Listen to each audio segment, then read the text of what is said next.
We are looking at the character and nature of God. And tonight we are going to look at a characteristic that is the characteristic that I have seen criticized the most about God. You may think to yourself, we've already looked at wrath. We've already talked about justice, which those are two aspects that are sometimes criticized about God. But we're going to talk about one tonight I think is criticized even more, and that is jealousy. So God is defined, described, self-stated as a jealous God. And so we're going to look at that a little bit tonight. Define jealousy for me. What is jealousy?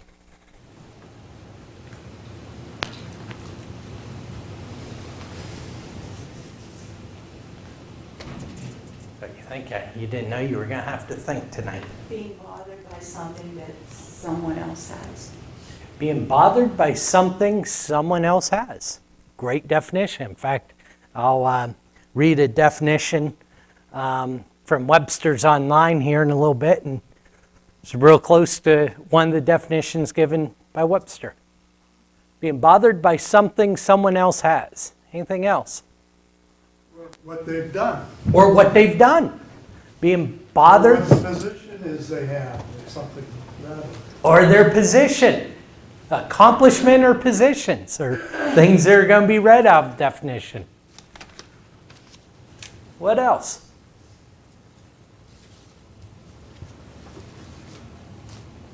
Is it ever used in the context of a relationship? Yeah. How's that play out? Or what's jealousy in a relationship look like? Not pretty. Not pretty? Okay, good point. Not pretty. What's one jealous of in that situation? What's what? What's an individual jealous of in that situation? In terms of a relationship. There's somebody else. What's his name? Jason? That guy? Oh, are you talking about Aquaman? Yeah. He would come and hug Amanda. Yeah. Would that make you jealous? Well, no, Ernie just offered a whole bunch of hugs. I'm not sure. Bill used to want to hug Dolly Parton all the time.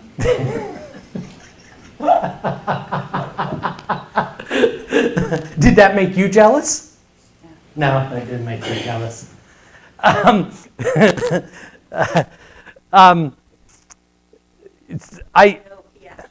Did if I would.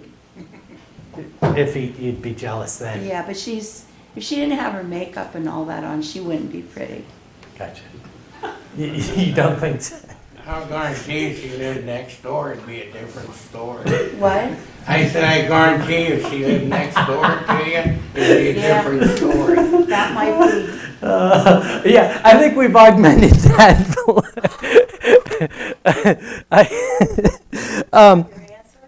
Well, yeah, I think we're getting there, aren't we? We're not really hitting it head on, but boy, we're all around it. We're all around the outskirts, aren't we? Jealousy in terms of a contact or relationship has to do with attention a lot of times, with desire, right? We can be jealous of someone else's desire. Is jealousy in terms of a relationship normally a sign of insecurity? Yeah, absolutely. Which may or may not be prompted by legitimate trust issues, right? Well, there's certainly trust issues there, but whether it's appropriate not to trust or not, is at the root. Generally speaking, jealousy is not something that is spoken of in a positive sense, right? The jealous husband, the jealous wife is not something that we hold up to be emulated or to be desired. And that's why I think that we see this characteristic of God criticized so much. In fact, some of the things I've seen said about God's jealousy is, how puny of a God can you serve that he would be jealous of people, that he would crave your attention and worship, that he'd be stirred to anger by things that don't even exist or other gods, right? We're painting it in that terms, or the critics are painting God's jealousy in that term, or in those terms. But let me ask you this: is there ever an appropriate place for jealousy? I think there is. Because sometimes somebody might use this statement concerning your kids, your husband, wife. You have such a good marriage, or your kids are so good, I'm jealous of you. They're actually paying it to you as a comment. They're not upset or that your kids are better than theirs. They're just stating, basically, you count your blessings. It's something worth being emulated. Okay, absolutely. It could be used in that way. Any other positives? I think Dad's stated one. Chris, when's the last time you were jealous? Don't answer that. We're talking about jealousy now. Is it ever positive? Dad says, if I say I'm jealous of you, I may be saying, hey, you've got something worth emulating, something worth being pursued. God has given us everything, and we don't deserve any of it.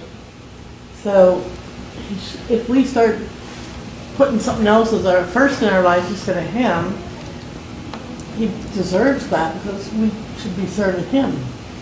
Okay. I'm going to augment that a little bit, and at the risk of stirring up some of the ideas and pictures we were getting earlier, Emily asked if I would be jealous if Amanda hugged Jason Momoa. Am I saying his name right? She's grinning back. She's saying, yeah. He moved into a camper. I read. What's that? I think he broke up with his wife and moved into his camper. He's living in a camper. Okay. I read that somewhere. Okay, I believe you. So, would I be jealous? I don't believe so. Should I be jealous? No, I don't believe so. Now, is there a point that I should become jealous? If he kept doing it. If he kept doing it every day. Or if things escalated Right. beyond, right? Right. There is a point where my jealousy is not only natural, it's appropriate, right?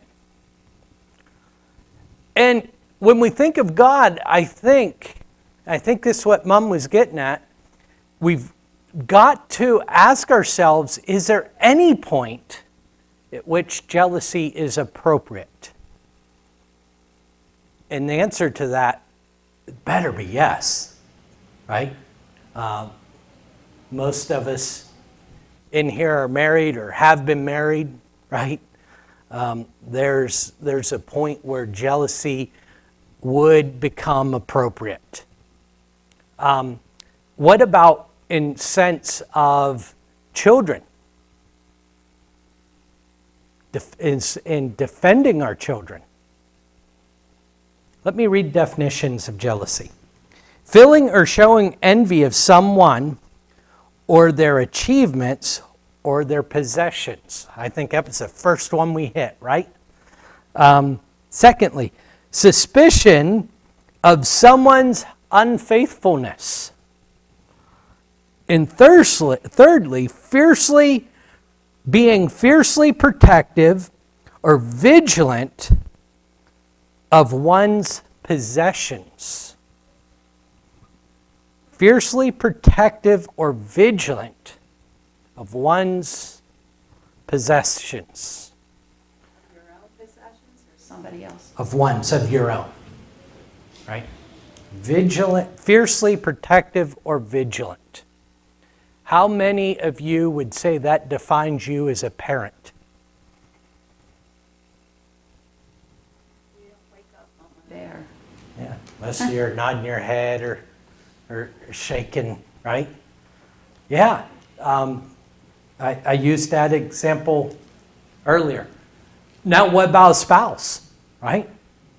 There's a point where there's an appropriate jealousy, not necessarily just due to unfaithfulness, but because of someone else's actions, right? All right, with that, let's look at some passages then. Let's examine God's jealousy. Let's start, though, by Acts 7 and verse 9. And if you recall what's going on in Acts 7, Stephen has himself in a difficult situation here. And he gives a speech to some of the Jewish leaders. And it turns out they don't like his lesson very much. And they stone him. But in Acts 7, verse 9, Acts 7 is like a synopsis of the history of the Israelite people. Stephen goes back, he gives them from Abraham on their history and how God was guiding their people and bringing them to seeing Jesus Christ. And he talks about in verse 9, Acts 7, verse 9, in the patriarchs, jealous of Joseph, sold him into Egypt, but God was with him. The patriarchs. Who are the patriarchs here in this verse? His brothers, right? 10 of his 11 brothers, right? Benjamin not being included here. They were jealous of their father's love and favoritism, right? They were jealous of his clothing. They were jealous because of his dreams. None of these were appropriate reactions, right? And they reacted very poorly. That's what we think of when we think of jealousy. Now, let's look at God's jealousy. If you would, let's come back to Exodus 34, because this is a passage that we've been using to talk about God's jealousy, God's character. Now, remember, God is revealing himself to Moses, and starting in verse 6, we see this description given. The Lord passed before him and proclaimed, the Lord, a God merciful and gracious, slow to anger and abounding in steadfast love and faithfulness, keeping steadfast love for thousands, forgiving iniquity and transgressions and sin, but who by no means will clear the guilty. Now, let me pause there in that statement. That's a form of jealousy, isn't it? Saying, I'm not going to clear the guilty. Visiting the iniquity of the fathers on the children and children's children to the third and the fourth generation. Now, I think we get a point there where we come down through there. We see he's slow to anger. He's steadfast and abounding in love and faithfulness. He's merciful and gracious. And then all of a sudden you have the ideas that we looked at last week of his wrath and his justice thrown in. And you say, what a sudden turn if you're just looking at those ideas. Now, we saw last week that those concepts are tied very closely or even motivated by his love, right? I believe jealousy is that missing part. Jealousy is what brings about his wrath, is what brings about God's justice. Because it's motivated by the destruction of that which he loves. So let's come on to verse 10 here and read. We're going to read 10 through 17, but notice verse 14 is the one with jealousy in it. And he said, "Behold, I am making a covenant before all your people. I will do marvels such as have not been created in all the earth or in any nation. And all the people among whom you are shall see the work of the Lord. For it is an awesome thing that I will do with you. Observe what I command you this day. Behold, I will drive out before you the Amorites, the Canaanites, the Hittites, the Perizzites, the Hivites, and the Jebusites. Take care lest you make a covenant with the inhabitants of the land to which you go, lest it become a snare in your midst. You shall tear down your altars and break the pillars and cut down their Asherim.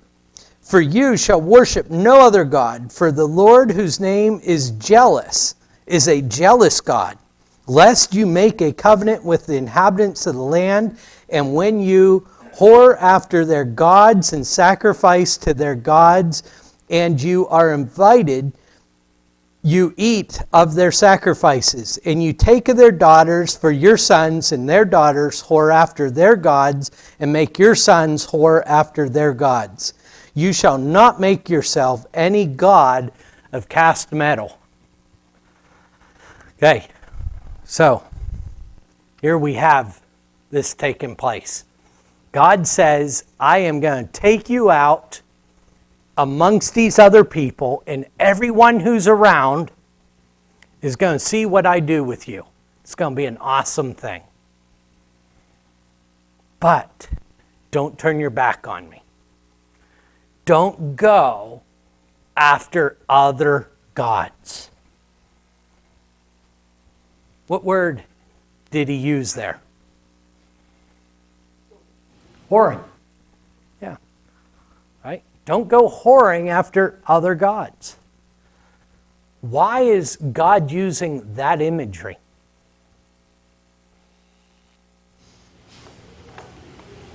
Make a strong point.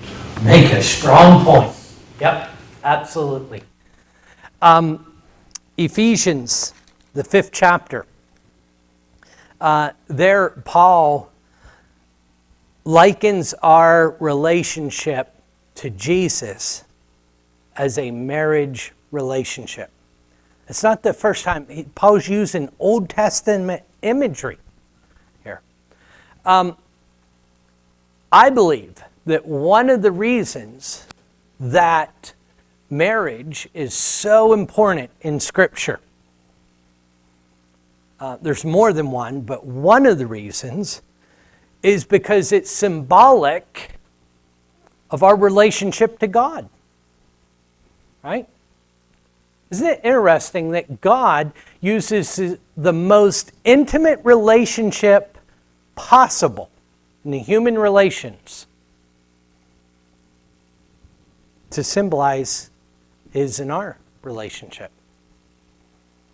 What provokes his jealousy? Is it insecurity?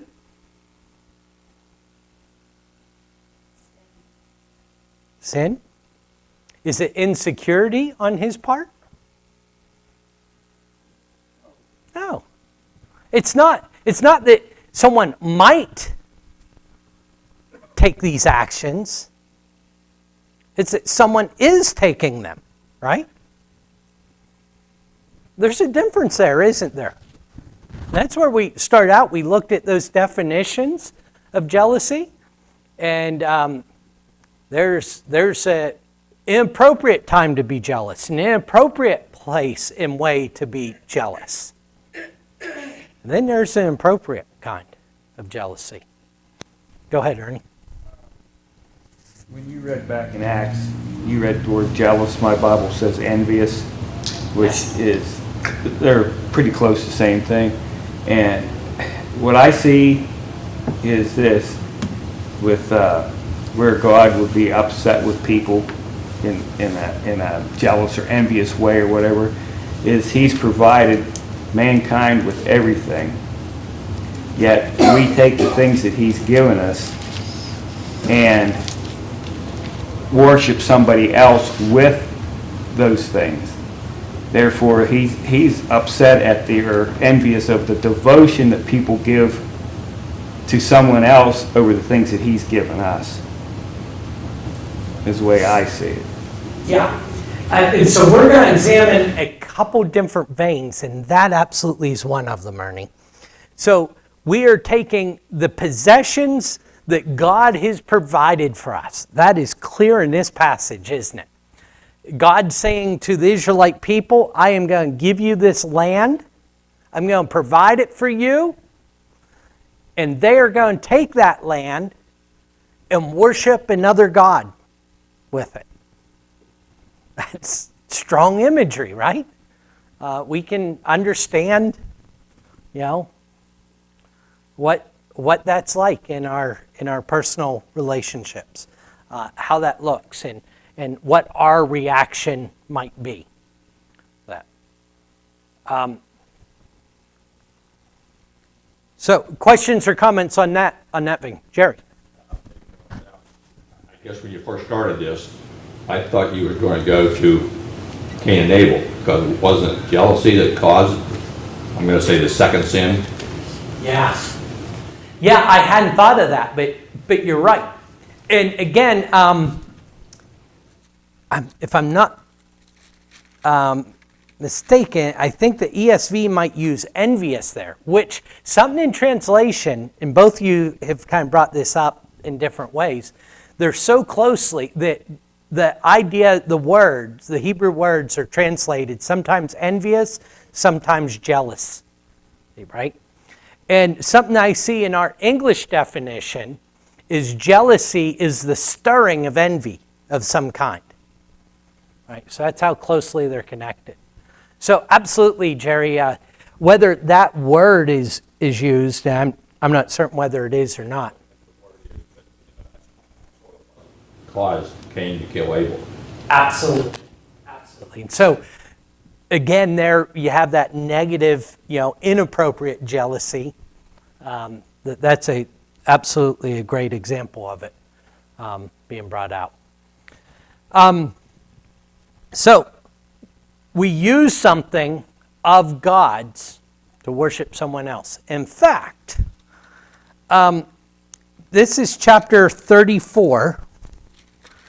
If you were to go back 2 chapters prior in Exodus, to Exodus 32, what's taking place?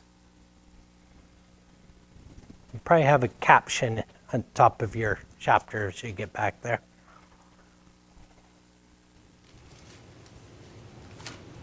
Exodus 32, what takes place? Yeah, that's the latter part of the chapter, isn't it? We have the golden calf. Oh, yes, absolutely. We see, and again, the word jealousy is not used in this chapter, but we see it there, right? Now, I want to follow through with what Ernie said earlier. We are at the base of Mount Sinai when they make the calf. They were a bunch of slaves prior, right? And God delivered them. Where did they get all this gold? Good question. Kevin says, good question. From the Egyptians.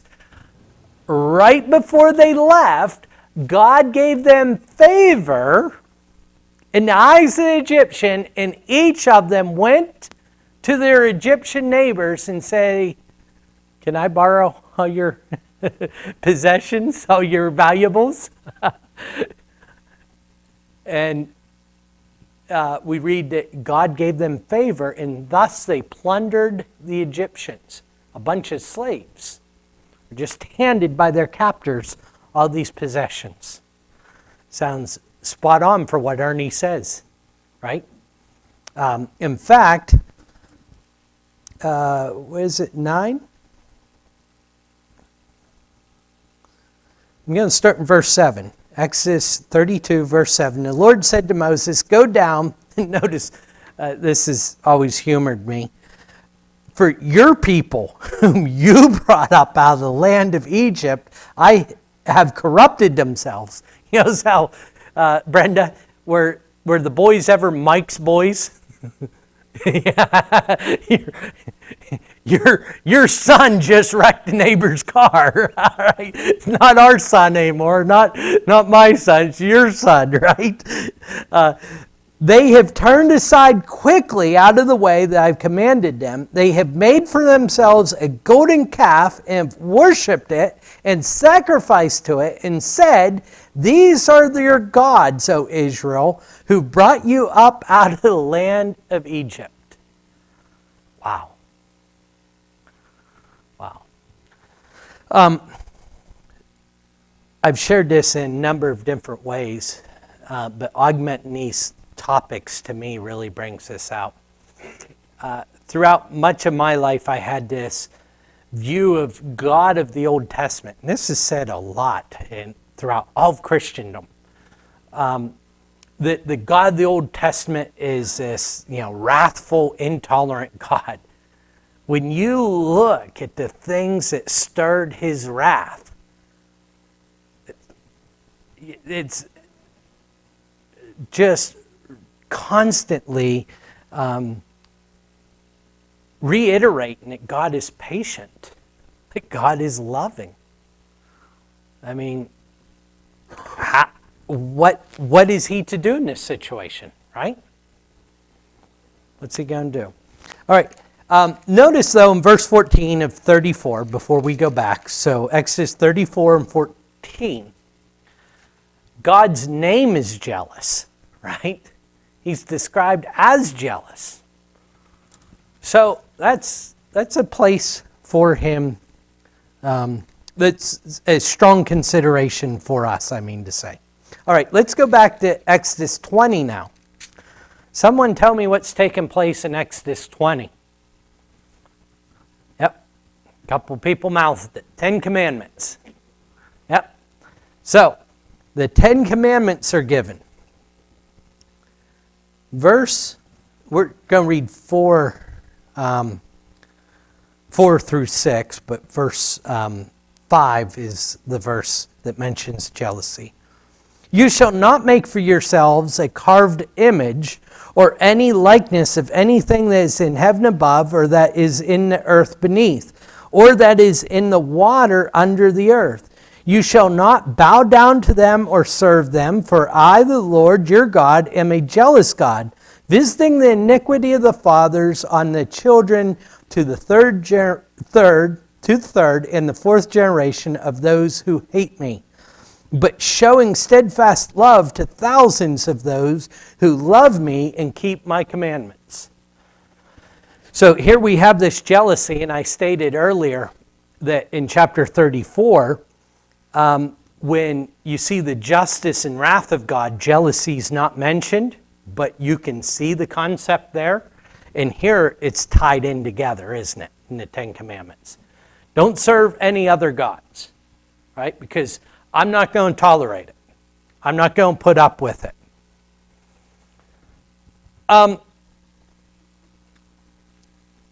Is that unreasonable? Emily says no. Anyone agree with her? Is it unreasonable for God to say, you're not going to serve any other God? No. Well, there is that. He's the only true God, which makes it even worse, right? It makes it even worse when we go after other gods. But no, it's not unreasonable. That he says that. Didn't we all take vows along those lines when we got married? Right? I mean, that's kind of the foundational point of marriage, right? to be monogamous. You're my only one.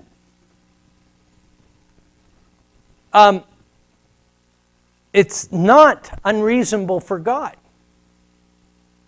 Now, here's what's interesting. Our relationship with God is not an equal relationship, is it? Our marriage is. It's a mutually agreed upon arrangement, right? Where both parties have consented to this arrangement. Both parties bring positive qualities and assets and strengths and skills to the arrangement. What do we bring to the altar for God? Supposed to give him anything, and what does that amount to? So you're right, okay? You're absolutely right. But where did you get your life? From God.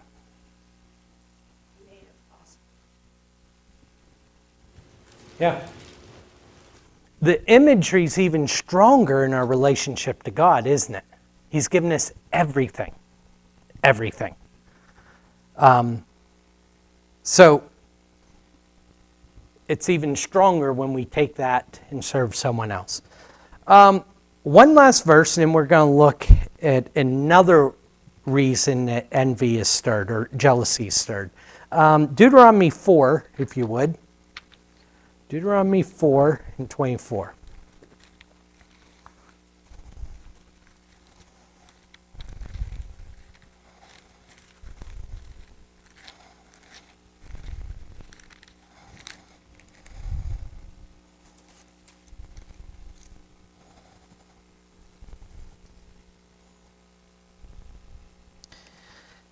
We read this a few weeks ago.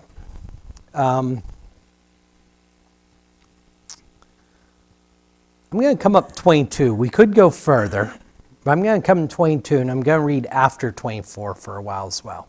Deuteronomy 4, starting in 22. For I must die in this land. This is Moses. I must not go over the Jordan, but you shall go over and take possession of that good land.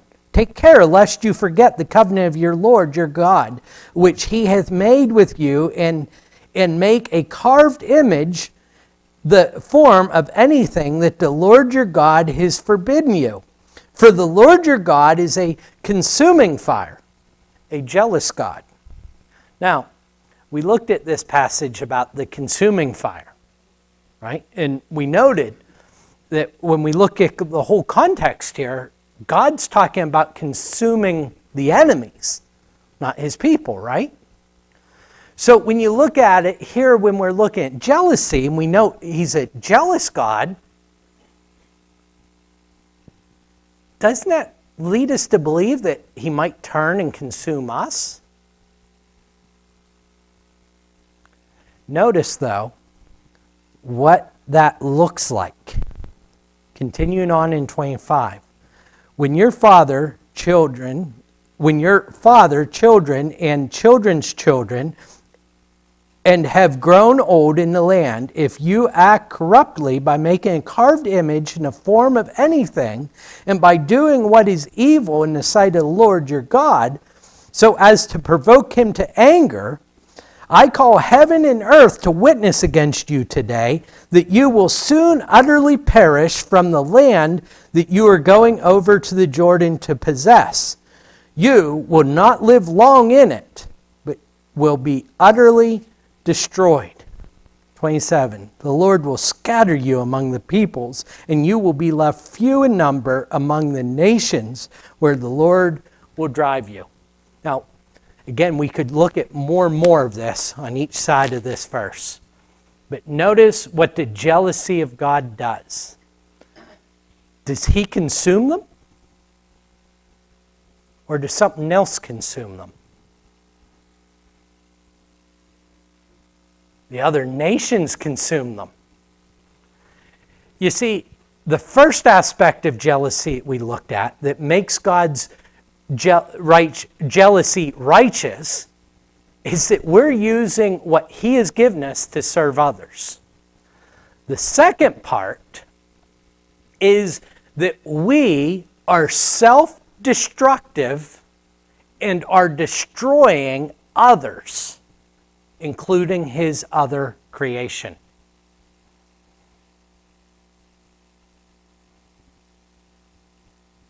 Now, I used this illustration early on. If someone was harming your children, would you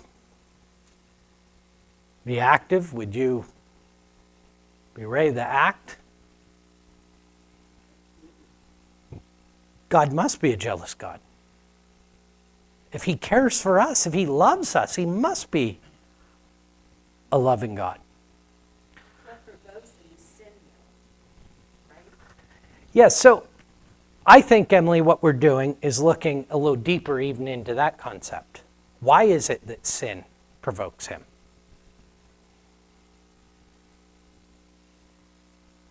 And I think that's what we're looking at, because sometimes when we leave it just that sin provokes him, it's as though we picture this father in the household that has a million roles.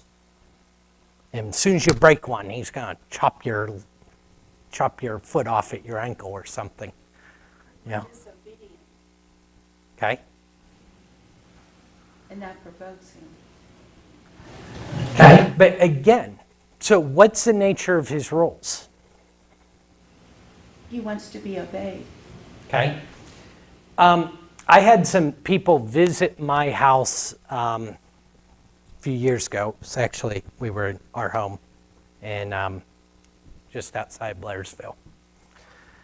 And one of my children got up on our couch and stood up on their couch. These two individuals scolded my children, told them to get off and not stand on the couch like that. It's rude. You think I was quiet? Let's make something real clear. I make the rules in here. And I'm in charge of these children. Right? It's non-negotiable. Non-negotiable.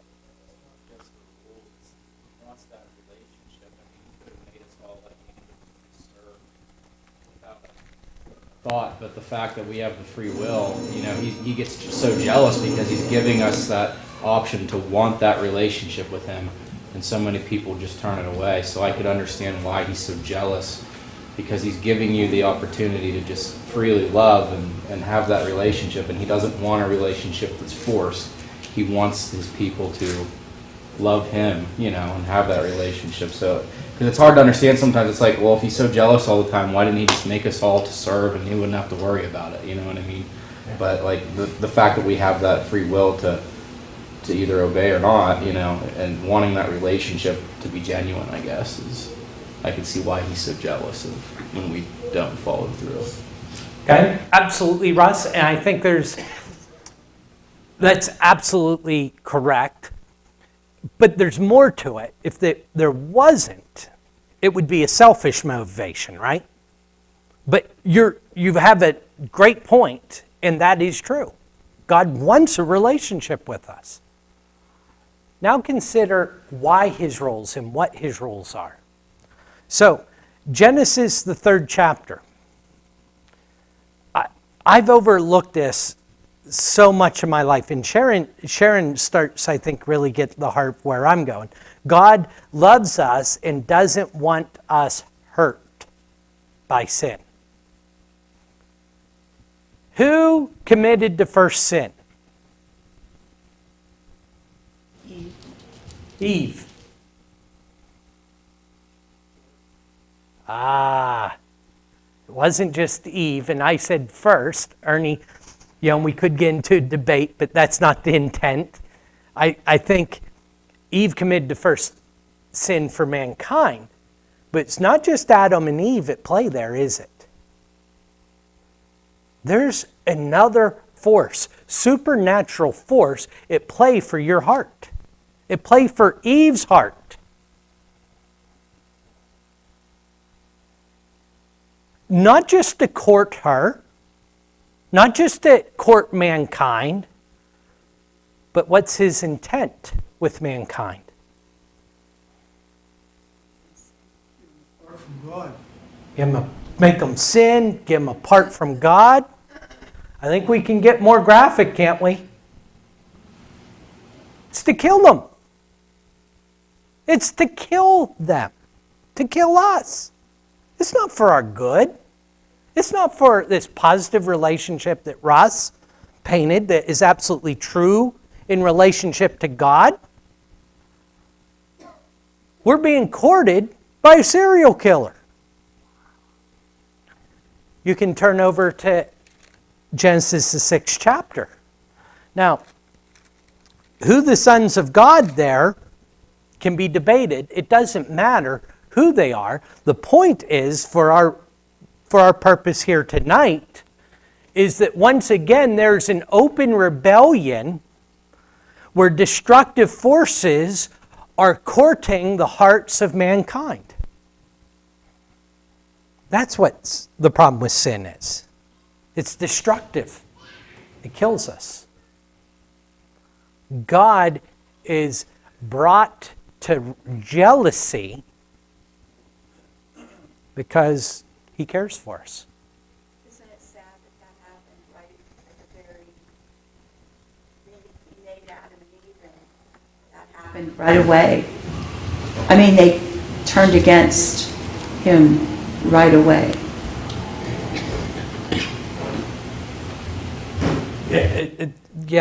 It's part of our story. I would question what's right away or how long was there. We have no idea of knowing, right? Right, but I mean, shortly after he made them, they turned against him. At some point they turned against him. Absolutely. Yeah. And to this, not just to anyone, but to this destructive force.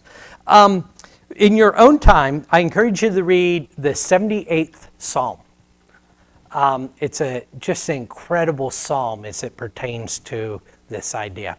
Also, the book of Hosea, I think, really is a strong book for looking at jealousy of God. Thank you for your time.